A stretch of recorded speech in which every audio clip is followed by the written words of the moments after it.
فَاعْبُدْ رَبَّكَ حَتَّى يَأْتِيَكَ الْيَقِينُ، رب کی عبادت کرو، حکم دیا رب کی عبادت کرو، حَتَّى يَأْتِيَكَ الْيَقِينُ، یہاں تک کہ تمہارے پاس یقین آ جائے۔ یَأْتِي الْيَقِينُ أَيِ الْمَوْتِ، فرمایا تم اس طرح رب کی عبادت کرو کہ تم عبادت میں ہو، تمہیں واپسی کا بلاوا آ جائے، عبادت میں ہو واپسی کا بلاوا آ جائے، واپسی کا سندیس آ جائے۔ فَاعْبُدْ رَبَّكَ حَتَّى يَأْتِيَكَ الْيَقِينُ، یہاں ایک علمی مرکز ہے اور سینکڑوں لوگ یہاں سے حفاظ بنے ہوں گے، کئی حفاظ یہاں بیٹھے ہوئے ہیں، اور گجرانوالہ کی سرزمین بیسلی علمی لحاظ سے اور خطابت کے لحاظ سے بہت زرخیز سرزمین ہے۔ میں آپ سے یہ پوچھنا چاہتا ہوں، سب حضرات نے یہ آیت پڑھی، آپ بھی پڑھتے ہیں، میں بھی پڑھتا ہوں، مگر اس آیت کی عملی تفسیر اگر کوئی دیکھنا چاہے تو کربلا کی سرزمین پہ علی کے لال بیٹھے ہیں۔ وَاعْبُدْ رَبَّكَ حَتَّى يَأْتِيَكَ الْيَقِينُ، پر رب کی عبادت کرو یہاں تک کہ تمہارے پاس یقین آ جائے، اور یقین کال و منظر آ جائے، تم عبادت میں ہو، تمہیں واپسی کا بلاوا آ جائے، واپسی کا سندیشہ آ جائے، اور ادھر سے آواز آئے یا ایتھا النفس المطمئنہ ارجعی الی ربک راضیۃ مرضیہ، اے مطمئن جان اب لوٹ آ میرے پاس، تو ہم سے راضی ہو گیا ہے، ہم تو اسے راضی ہو گئے۔ یہ پڑھتے ہیں، قاری صاحب بھی پڑھے، حضرت نے پڑھا، دیگر علماء نے پڑھا، سب پڑھتے ہیں، مگر اس کی عملی تفسیر علی کا بیٹا سیدہ طیبہ کا لال امام حسین علیہ السلام کربلا کی ریت کے ذروں پر عملی نمونہ پیش کر رہے ہیں۔ آپ کہیں گے وہ کیسے؟ سجدے میں آپ نے سر دیا ہے، آپ نے جام شہادت نوش کیا ہے، کسی کا سجدہ 1 منٹ کا ہوتا ہے، کسی کا 2 منٹ کا ہوتا ہے، کسی کا 3 منٹ کا ہوتا ہے، کوئی بہت زیادہ متقی ہو تو 10 منٹ کا سجدہ کر لے، کوئی صلاۃ و تسبیح پڑھے اور ہی زیادہ ذوق آ جائے سجدے میں بھی تلاوت شروع کر دے تو گھنٹہ کر لے، مگر ایک نماز سے دوسری نماز تک کے لیے سجدہ کرے گا۔ جب مؤذن کہے گا حی علی الصلاۃ حی علی الفلاح، پھر اس کو قیام کے لیے اٹھنا پڑے گا، پھر اس کا سجدہ ایک نماز سے دوسری نماز تک ہے۔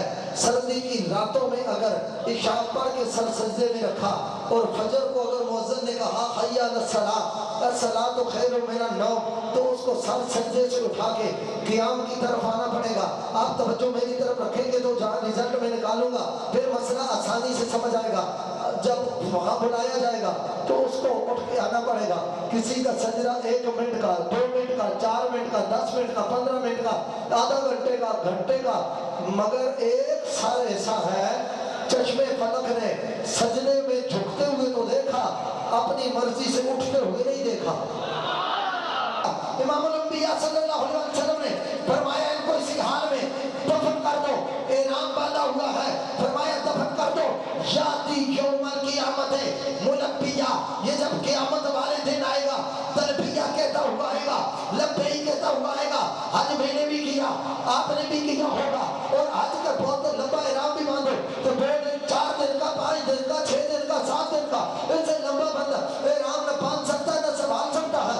اللہ کا وعدہ کوئی حج کرام کرے، میں اس پر بات نہیں کرنا چاہتا، مگر توجہ چاہوں گا۔ سرکار نے فرمایا یاتی یوم القیامت ملبیہ، یہ قیامت والے دن حالت احرام میں آئے گا، قیامت والے دن بھی تلبیہ کہتا ہوا اٹھے گا، قیامت والے بھی لبیک اللہم لبیک کی صدائیں لگاتا ہوا اٹھے گا۔ اس سے مطلب سے پتہ چلا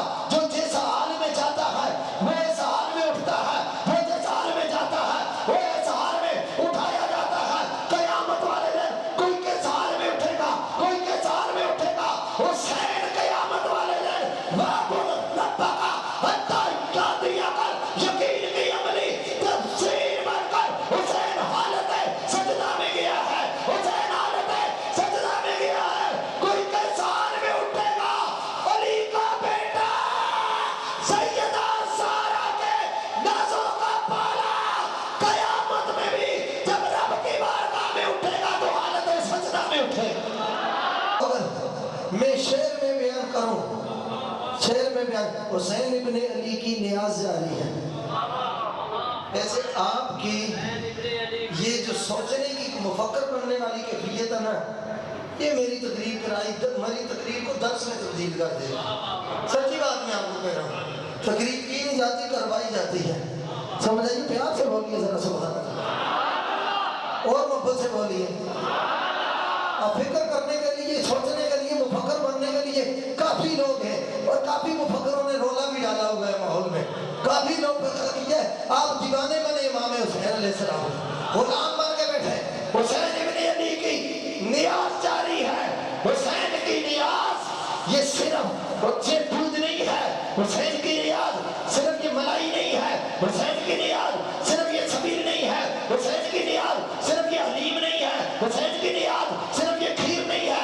حسین کی نیاز صرف یہ چاول نہیں ہے. یہ اذان بھی حسین کی نیاز ہے. یہ اذان بھی حسین کی نیاز ہے. یہ صدائے حق بھی حسین کی نیاز ہے. اور یہ مصلی اور محراب اور منبر بھی میرے حسین کی نیاز ہے. حسین ابن علی کی نیاز جاری ہے. خدا کے دین کی عمر دراز جاری ہے. سجدے میں سر رکھے نہ اٹھایا حسین نے. میرے حسین کی اب بھی نماز جاری ہے. میرے حسین کی اب بھی، ذرا بول لیجئے، میرے حسین کی اب بھی، اور بھی کہتے میرے حسین کی اب بھی نماز جاری. وَاعْبُدْ رَبَّكَ حَتَّى يَأْتِيَكَ الْيَقِينُ. کہ حسین نماز کا تقدس نہ بچاتے تو آج نمازی کون ہوتا؟ بڑی فکر ہوتی ہے لوگوں کو نماز کی، اور نماز دین کا ستون ہے. حسین اگر نماز نہ بچاتے تو آج نمازی کون ہوتا؟ حسین اگر محراب کو نہ بچاتے تو آج امام کون ہوتا؟ حسین ممبر کا تقدس نہ بچاتے تو آج خطیب کون ہوتا؟ حسین علم کی آبرو نہ بچاتے تو آج عالم کون ہوتا؟ حسین حدیث کی عزت و شرف نہ بچاتے تو آج محدث کون ہوتا؟ حسین فقہ کی آبرو نہ بچاتے تو آج فقیہ کون ہوتا؟ حسین اسلام نہ بچاتے تو آج مسلمان کون ہوتا؟ حسین ایمان کا تقدس نہ بچاتے تو آج مومن کون ہوتا؟ حسین قرآن کی آبرو نہ بچاتے تو آج حافظ و قاری کون ہوتا؟ حسین فقر نہ بچاتے تو آج فقیر کون ہوتا؟ حسین بلائد نہ بچاتے تو آج ولی کون ہوتا؟ حسین روحانیت کو نہ بچاتے تو آج صوفی کون ہوتا؟ حسین علم کی آبرو نہ بچاتے تو آج عالم کون ہوتا؟ لا الہ تو پڑھ لیا، اب لے مزہ تاثیر کا. لا الہ کی کے نیچے خون ہے شبیر کا. لا الہ پڑھنے والے